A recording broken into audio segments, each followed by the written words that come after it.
धनंजय देशमुख यांना धमकी दिल्यापासून मी सतर्क झालो. धनंजय मुंडेंनी सुखी संसारी असलेल्या संतोष देशमुख परिवाराची राख रांगोळी केली. धनंजय देशमुख न्याय हक्क मागत असेल तर त्याच्या पाठीशी खंबीरपणानं उभं राहणं अवश्य होतं. परंतु देशमुख परिवाराचं साथ न करता धनंजय मुंडे यांनी स्वतःच्या समाजाला आंदोलन करण्यास भाग पाडलं. आता धनंजय मुंडे यांच्या पापाचा घडा भरलाय. यापुढे उतरती कळा लागणार. थेट जरांगे पाटील यांनी बोलताना असा आज इशाराच दिला. मी सत्तेची बाजू घेत असून देशमुख कुटुंबाला न्याय मिळवून देण्यासाठी प्रयत्न करत आहे आणि माझ्या विरोधात धनंजय मुंडेंनी स्वतःच्या समाजाला आंदोलन करायला लावणारा नेता हा नवीन पायंडा आता मळात आणलेला आहे. आंदोलन करणाऱ्याला सकाळी पहाटे जाऊन भेटतात, कारण हत्या प्रकरणात तुमचे देखील हात दिसत आहेत. तुमच्यावरती आमचा संशय आहे. नैतिक जबाबदारी म्हणून धनंजय मुंडेंनी मंत्रिपदाचा राजीनामा देऊन समोर यावं आणि देशमुख कुटुंबाला न्याय द्यावा असं आवाहन जरांगे पाटील यांनी केलं आहे. म्हणजे मुंडे जे आहेत यांनी कराड यांच्या कुटुंबियांची पहाटेच्या वेळेला भेट घेतली. चांगलं काम केलं त्यांनी. बेस्ट मंत्रिपदाचा फायदा घेतो, गैरवापर करतो. बेस्ट चांगलं केलं. एक आरोपीला आणि आंदोलनकर्त्या लोकांना जाऊन भेटतो. तुला टाइम नाही मिळाला का? संतोष भैयाचं एवढं कुटुंब उद्ध्वस्त केलं तुझ्या लोकांनी. तुला टाइम नाही मिळाला संतोष भैयाच्या तिकडे जाऊन त्यांच्या पाठीवरून हात फिरायला? तिकडे नाही जाता आलं. एक सुखी संसार चाललेला संतोष भाईचा उद्ध्वस्त केला, राख रांगोळी केली त्यांच्या आनंदाची. आणि आंदोलन करणाऱ्या लोकांना जाऊन भेटतो पाठ. म्हणजे संशय येणारच ना. आम्हाला संशय यायला लागला याचा हात आहे का काय आता याच्यात या खुनात. कारण याला काय करायचं? सरमाडा का करमाडा कोण येऊ? सरमाडाला काय गरज एवढ्या प्रॉपर्टीची इतकी? हे पडद्याच्या पाठीमागून याला ठेवलंय. अरे कधी दिसलं नाही ना. हे कोणाच्या पिक्चर मध्ये नाही दिसलं, कोणाच्या कॅमेऱ्यात नाही, कोणाच्या खुर्चीवर नाही. राजकीय सामाजिक इव्हेंट झाले मोठाले त्याच्यात नाही. हे कशातच दिसलं नाही ना. एकाएकी एवढी प्रॉपर्टी म्हणजे ही याची असूच शकत नाही. ही याच्या नावावर केली. गुंडगिरी याला करायला लावली. सत्तेचा गैरवापर यांनी केला, करायला लावला धनंजय मुंडेंनी. आणि याच्या नावावर ठेवली. मेला तर तू मर, गुतला तर तू गुत.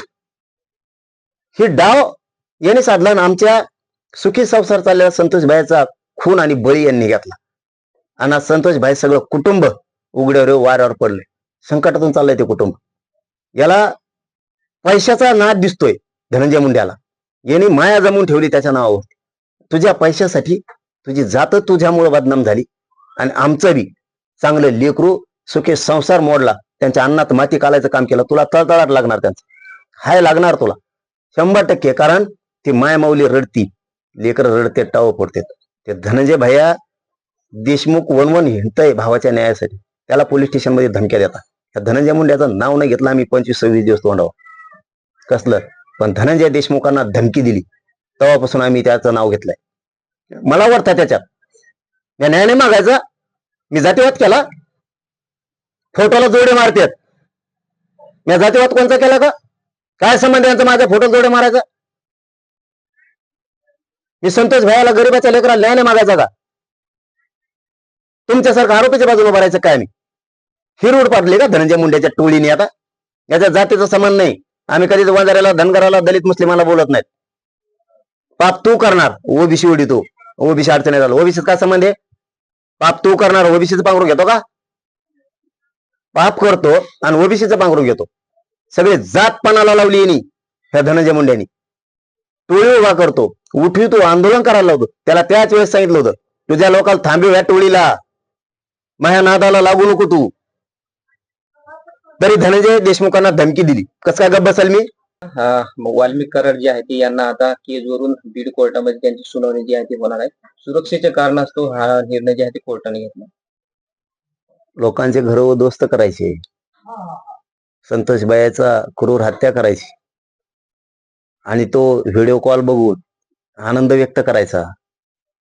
इकडं लोकांचे लेकरांची किती दशा झाली असेल, किती वेदना होत असत्या हे बघायचं नाही.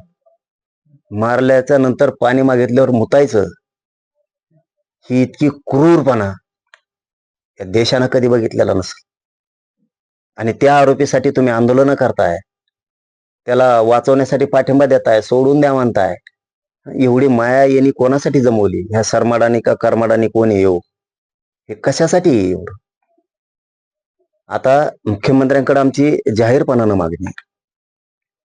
खंडणीतले आणि खुनातले आरोपी ही एकच आहेत. यांच्यावरती मोका आणि 302 लावलाय, त्याबद्दल मुख्यमंत्र्याचं कौतुक आहे. पण ही केस आता अंडर ट्रायल चालली पाहिजे. याच्यात कोणी सुटता कामा नये. आणि खुनातले आणि खंडणीतले जे आरोपी आहेत यांना घेऊन नेमकं कोण पळालं, यांना सुद्धा सह आरोपी केला पाहिजे. कोणाच्या घरी राहिली, यांना डिझेल कोणी दिले, यांना पैसे कोणी दिले, यांना घरं कोणी दिले, ही राहायची व्यवस्था कोणी केली, खंडणी महागाला कोणी पाठवलं, खून झाल्याच्या नंतर यांच्यापैकी हे 100-150 जण टोळी लई मोठी नाही, कोपऱ्याला एका परळीच्या,